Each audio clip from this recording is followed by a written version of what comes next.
Okay, sekarang ni kita dah ada yang pertama kan. So sekarang ni Cica nak bagi awak sampel yang kedua. Tadi adalah kita gunakan warna keluarga. Warna panas kan, warna merah, warna oranye, warna kuning, semua tu warna panas. Kita gunakan dua warna je tadi, warna merah dan warna kuning.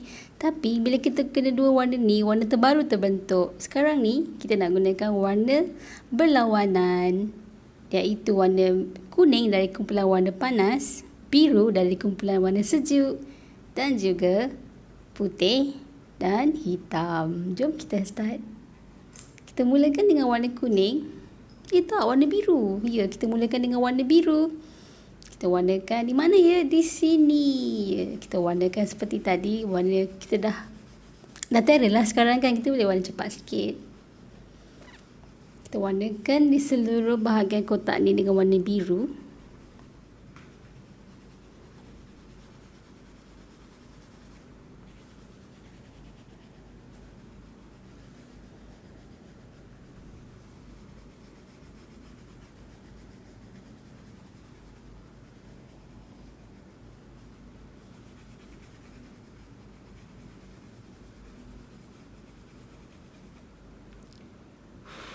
Okey, kita tiup tadi dan kita blend.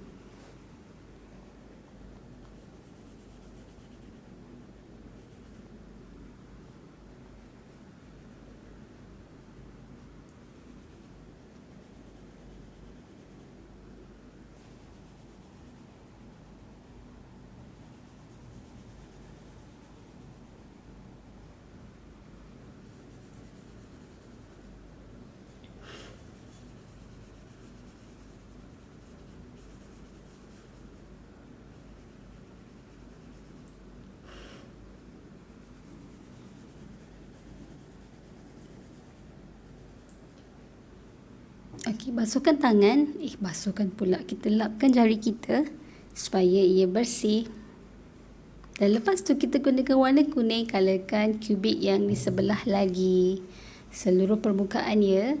Seluruh permukaan ini kita akan warnakan dengan warna kuning. Color. Senang kan? Sebenarnya kalau awak selalu praktis, benda ni akan jadi biasa.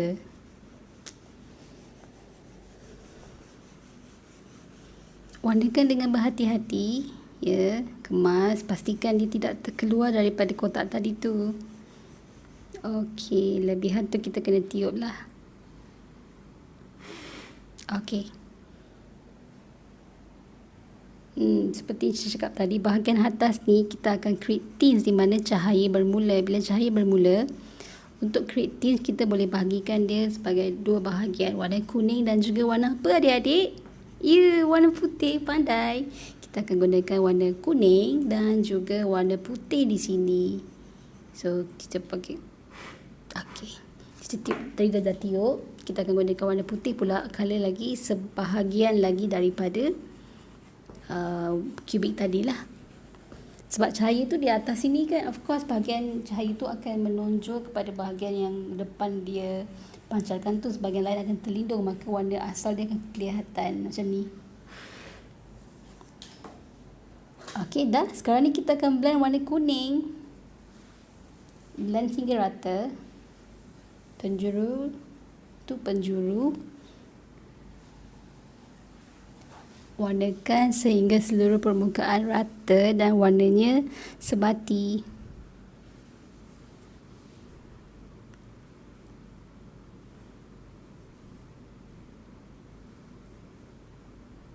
Okey. Okey, good. Sekarang ni kita akan lapkan jari kita supaya ia bersih. Okey, lepas tu kita akan buat apa adik-adik? Kita kena blend warna kuning di atas ni. Kita akan blend warna putih tu dulu. Sebab warna putih dia banding dengan warna kuning, warna putih kan highlight, dia nak highlight. Jadi kita kena blend warna putih dululah. Blend warna putih dan kita kesatkan jari kita. Dan kita blend pula warna kuning. Dia warna blend dekat kawasan dia je tau. Kita jangan blend campur lagi. Kita blend berasingan. So kita blend warna kuning ni.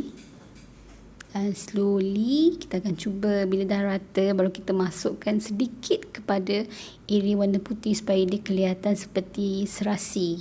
Dia sebati lah. So taklah nampak gap putih kat situ kan, tiba-tiba kuning, tiba-tiba putih. Tak, dia macam dia blend. Nampak cahaya tu lebih realistik kat sini.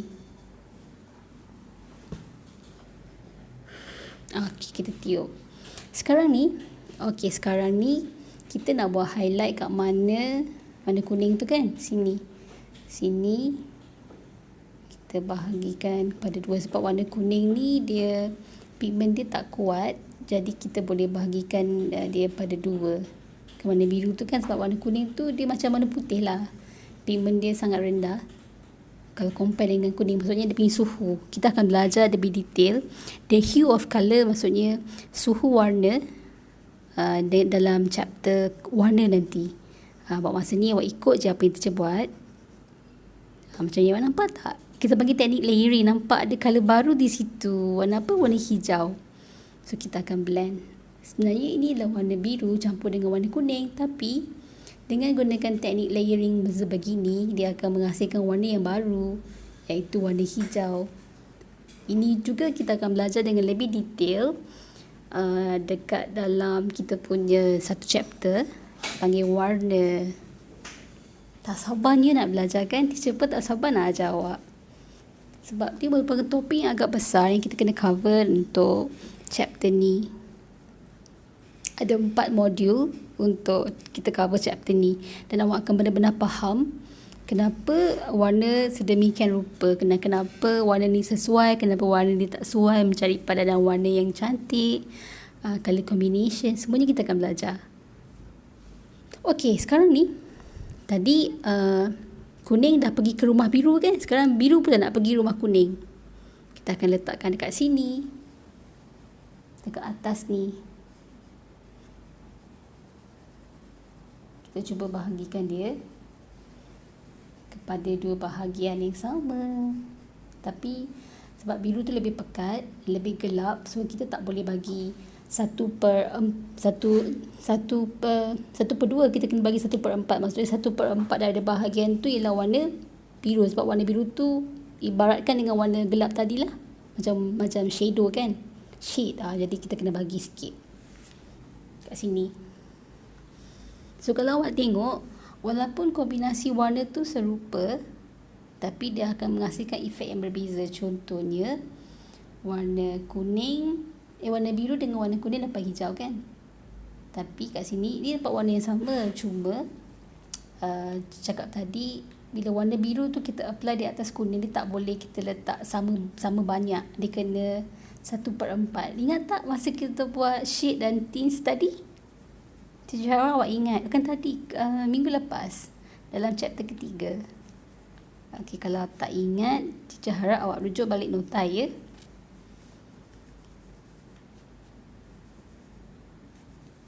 Warnakan serata di bahagian dia sahaja. Kemudian bila dah sebati, perlahan-perlahan kita bawa dia ke sisi supaya dia lebih blend in well. Macam tu. Nampak tak? Dia punya hue ataupun suhu warna dia tak sama. Yang ini kelihatan lebih sejuk, yang tadi nampak lebih panas. Tadi nampak lebih panas tapi tak lebih sejuk. Macam tu lah. Cerah dan lebih sejuk. Cerah dan lebih gelap. Nampak tak? Tak perlu bimbang, chapter warna kita akan cover nanti dalam chapter warna. Okey? So sekarang ni kita ambilkan warna hitam untuk buatkan dia punya shade ataupun bayang. Bayang macam kita buat tadi, kita akan shading di bahagian ini. Buatkan bentuk seperti is it L? L terbalik. Macam tu. Sikit je. Ingatkan warna hitam ataupun warna yang lebih gelap, kita tak boleh letak banyak. Kita kena 1/4. Sikit je. So bila warna hitam, dia akan lebih sedikit. Macam tu. So kita akan shading untuk membentukkan dia kubik. Kubik tu nampak lebih jelaslah kelihatan bentuk kubik tu kan.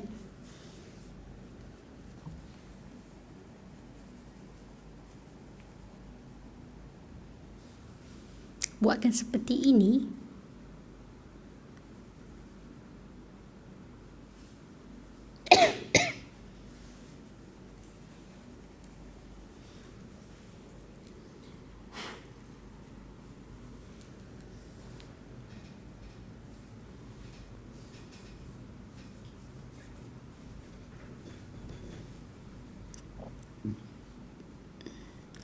Okey, kita bersihkan kita punya jari.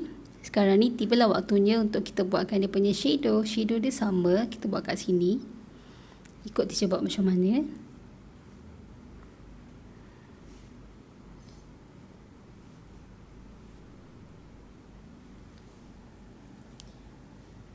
Okay, sekarang ni kita gunakan warna biru untuk shading. Sebab shading biasanya gelap kan. Jadi warna gelap antara biru dan kuning, mana lebih gelap? So kita guna warna biru of course. Macam tadi kita guna antara merah dengan kuning, yang mana lebih gelap? Merah, of course merah. So sekarang ni kita gunakan shadow, kita gunakan warna yang gelap. Okay, lepas tu sedikit warna cerah. Sebab nama dia shadow kan. Sebab kombinasi ini warna pemain utamanya ialah biru dan juga kuning. Jadi kita buat dua warna. Jadi untuk mendominasi warna mana yang lebih dominan, warna biru. Warna biru lebih banyak lah kat sini sebab nama dia shadow. So kita akan blendkan warna ni. Cuma kita akan blend di kawasan warna biru saja. Pastikan bentuk kubik tu kita tak ganggu.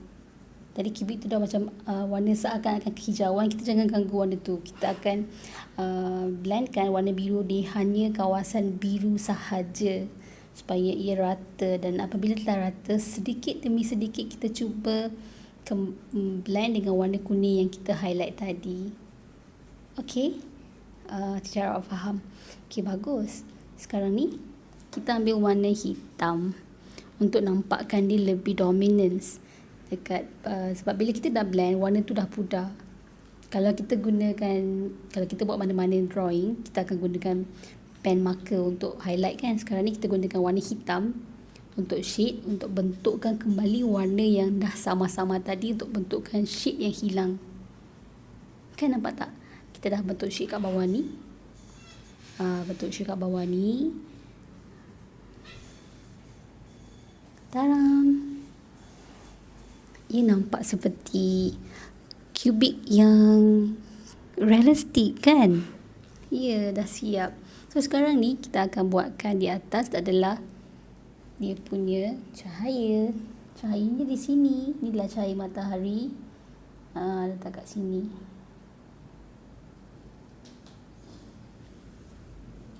Okay, sekarang ni kita akan buatkan color chart. So warna utama di sini ialah warna biru. Warna kedua ialah warna kuning. Seterusnya warna putih untuk tints dan warna hitam untuk shades.